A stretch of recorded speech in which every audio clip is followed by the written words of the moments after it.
Now, I've been told that there is another panelist, Dr. Ticora Jones from USAID. If you are there, you have the floor, sir. Hi. There you are. So thank you all so much. My name is Ticora Jones. I'm the Center Director for the Center for Development Research at USAID within the U.S. Global Development Lab. And it's my pleasure to be able to join you all today ever so briefly to talk about some of the things that we have been working on within the center and things that are continuing to proceed apace as we are dealing with this global pandemic.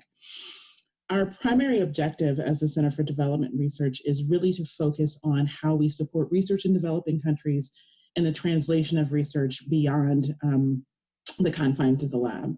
We know that research utilization is not something that happens magically, and that we collectively have to work to build the kinds of skills, much like each of the other panelists have talked about, that are focused on the ability to understand and translate for policymakers and programs the impacts of research, and particularly in the pandemic that we find ourselves in.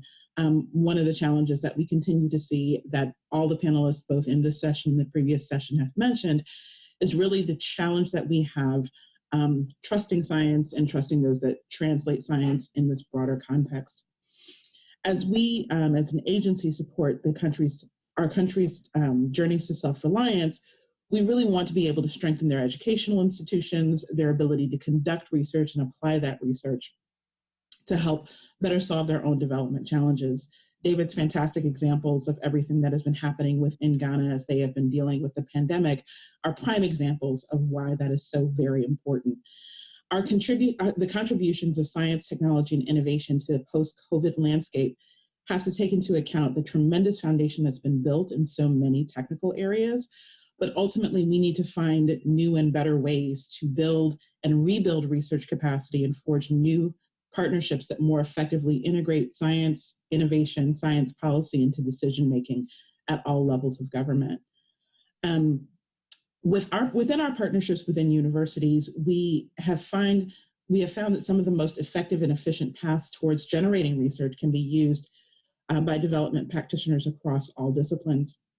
We've been very fortunate to have built on an open innovation landscape that was started a number of years ago that essentially has allowed us to see the translation of solutions that were generated in a previous challenge. For example, the Fighting Ebola Grand Challenge that was issued by USAID as that crisis was happening. There are results of that have been able to be used within countries now as we are fighting the COVID pandemic. One of those examples actually was developed by our colleagues at a Ugandan university. It was an epidemiological tent. They had essentially designed in country and were able to innovate and continue innovating, that now the government of Uganda has asked these Ugandan colleagues within Makerere University to manufacture it more broadly for use within the country. And so that foundation that was built and being able to have that integrated for broader use is something that continues to be incredibly important.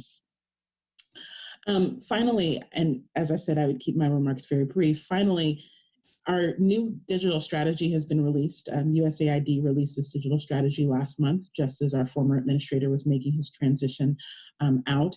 And one of the ways that we see charting a path forward is that we hope to be able to sustain open, secure, and inclusive digital ecosystems that contribute to broad-based, measurable development for humanitarian assistance outcomes and increase self-reliance in emerging market countries.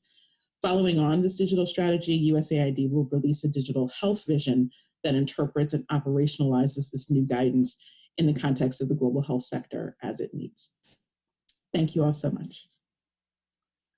Thank you very much, Ticora, for this presentation of the digital strategy and how